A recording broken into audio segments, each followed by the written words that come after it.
पत्रकार महोदय को सादर नमस्कार करता हूँ। देवी अहल्या कैंसर हॉस्पिटल इंदौर विगत 35 सालों से इलेक्ट्रोपैथी के क्षेत्र में काम करते हुए, और पहले तो ये बता दूं कि इलेक्ट्रोपैथी सिस्टम है, आप सबने होम्योपैथी का नाम सुना होगा, उसी से लोग समझते हैं कि होम्योपैथी की एक ब्रांच है, परंतु ये बिल्कुल एंटायरली डिफरेंट है।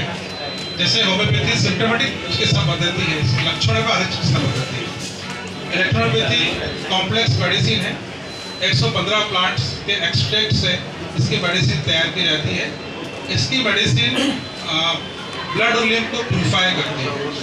इसकी मेडिसिन में एनर्जी होती है, जो एनर्जी प्लांट्स जो हमारे पौधे होते हैं पूरे जीवन काल में सनरेज की उपस्थिति में, और जो हमारी जो भूमि है, जमीन है, उससे जो न्यूट्रिशन जो लेते हैं, उसको जो जीवन काल में न्यूट्रिशन लिया है उसका हम एक्सट्रैक्ट डाल के उस मेडिसिन के अल्कलॉइड्स और केमिकल निकाल देते हैं, तो उसमें केवल एनर्जी होती है।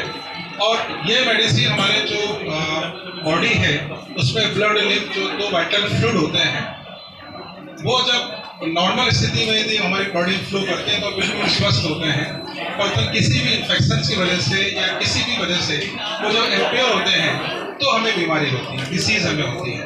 तो हमारी ये जो इलेक्ट्रोपैथी मेडिसिन है ये प्लांट बेस्ड मेडिसिन है, ये ब्लड और लिम्फ को प्यूरिफाई करती है। इसलिए हम कहते हैं कि इस मेडिसिन के अंदर शरीर की हर बीमारी को ठीक करने की क्षमता है। यह मेडिसिन इम्यून सिस्टम को बढ़ाती है और हमारी बॉडी के सेंट्रल नर्वस सिस्टम पे ये वर्क करती है, और एंटायर हमारे जो 7 चक्रास हैं जो हमारे ब्रेन से निकल के पूरे बॉडी के अंदर जो नर्व सप्लाई होती है, उन 7 चक्रों को ये बैलेंस करती है। और बैलेंस करने के बाद हमारे ऑर्गन्स के जो फंक्शन कम या ज़्यादा होते हैं उसको बैलेंस करती है, और क्रॉनिक से क्रॉनिक डिसीज को भी ये ठीक करने की क्षमता रखती है। स्पेशली ये मेडिसिन का जो जन्म हुआ वो इटली से हुआ, और इसके जो इन्वेंटर डॉक्टर कॉन सीजर मैटी हुए हैं, उन्होंने अपनी लाइफ के अंदर कई हजारों मरीजों का कैंसर का इलाज किया। 1880 से लेकर 1895 के बीच लंदन के ब्रॉम्पटन हॉस्पिटल में वहाँ से क्लिनिकल एविडेंस हुआ, ट्रायल हुआ, और उस समय आज से 150 साल पहले से क्लिनिकल एविडेंस हुआ लंदन के अंदर, और हजारों मरीजों को ठीक किया। ये हमारे देश में 1880 के अंदर इंडिया में ये प्रवेश किया, और 1920 से लेकर 1978 तक डॉक्टर एन सिन्हा के नेतृत्व में हजारों मरीजों को उन्होंने इस कैंसर जैसी बीमारी को ठीक किया। उसी तरह देवी अहल्या हॉस्पिटल जो 2003 में हमने इलेक्ट्रोपैथी मेडिसिन द्वारा जो क्रॉनिक से क्रॉनिक और एक्यूट डिसीज होती हैं उसकी क्लिनिकल ट्रायल लिए इंदौर में हमने 100 बेडेड हॉस्पिटल की स्थापना की, और उसके हमें एविडेंस मिलते गए। चूंकि हम कहते हैं कि जब गंभीर स्थिति में जब मरीज एडमिट होता है तो वो आईसीयू में जाता है, तो हमने वहाँ पे एलोपैथी हॉस्पिटल बनाया, और वहाँ पे हमने एक्यूट डिसीज और गंभीर स्थिति के मरीजों का हमने इलेक्ट्रोपैथी से वहाँ पे इलाज किया, और हमें अमेजिंग इसमें रिजल्ट मिले, और हमने कई मरीजों की हमने लाइफ को हमने बचाया। इसी के साथ हमने आगे हम काम करते गए, और 2019 में हमने हमारे पूरे हॉस्पिटल को कैंसर में तब्दील किया। आज कैंसर पूरे देश और दुनिया में फैलता जा रहा है।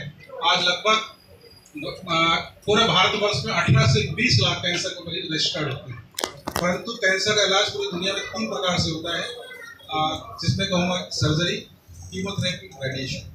अभी तक अमेरिका भी कैंसर के इलाज के लिए मात्र 2nd स्टेज पे रिसर्च कर रहा है, और 3rd और 4th स्टेज के कैंसर का कोई इलाज नहीं।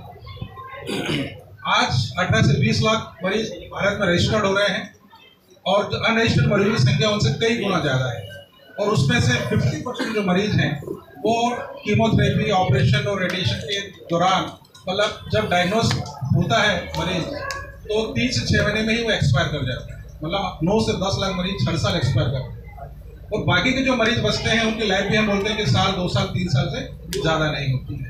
तो इतनी क्रिटिकल स्टेज है, और हमारी जो इलेक्ट्रोपैथी मेडिसिन है वो 3rd स्टेज और 4th स्टेज के मरीज को भी क्योर करने की क्षमता रखती है। हमारा ट्रैक रिकॉर्ड है पिछले 5 सालों का, कि जिसमें हमने कई हज़ार मरीजों का हमने वहाँ इलाज किया। क्लिनिकल एविडेंस हमने एकत्रित किए हैं, ये एविडेंस हमने सेंट्रल गवर्नमेंट को भी दिए हैं।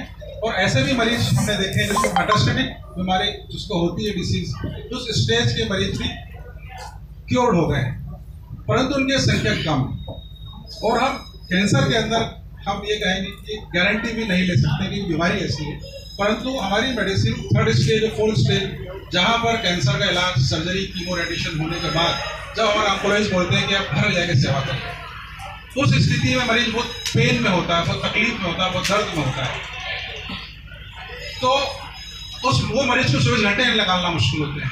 उस स्थिति में मरीज हमारे अस्पताल में एडमिट होते हैं, हम वहाँ पे 7 डेज उनको हॉस्पिटलाइज रखते हैं। और उन 7 दिनों के अंदर जो ऐसे ही पेशेंट आते हैं जो 10-10 मॉर्फिन खाते हैं, जिनको ब्लीडिंग हो रही है, नेक्रोसिस हो रहा है, एक दिन पानी नहीं पी पा रहे हैं, खाना नहीं खा पा रहे हैं, हमारे इलाज के अंदर 24 घंटे, 48 घंटे, 72 घंटे के अंदर वो मरीज का पेन 50%, 40%, 80%, 90% जो उस मरीज की इम्यूनिटी होती है उससे वो कम हो जाता है। मॉर्फिन हम पहले दिन से ही हम बंद कर देते हैं, और जब वो उसका पेन जब कम होता है, उसका पेन जब खत्म होता है तो पेशेंट खाने लगता है, पीने लगता है। और जो मरीज को बोलते हैं कि इसकी 10 दिन लाइफ है, वो मरीज हमने देखेंगे हमारे पास साल भर भी जिंदा है, 2 साल से जिंदा है, 3 साल से जिंदा है। तो इस प्रकार से हमारा ये जो ट्रीटमेंट है, आज ये कहेंगे कि एक एलोपैथी का अल्टरनेटिव एक बनता जा रहा है। दिल्ली आने का उद्देश्य डॉक्टर कौशल गंगीर मेरे साथ हैं, ये पिछले 5 सालों से कैंसर का इलाज देख रहे हैं। और जब इन्होंने इस हॉस्पिटल, बिया हॉस्पिटल की स्थापना की, उसी दिन मेरे से कहा कि डॉक्टर हार्डिया जी आपको दिल्ली में आना है और हमको साथ में मिलकर काम करना है।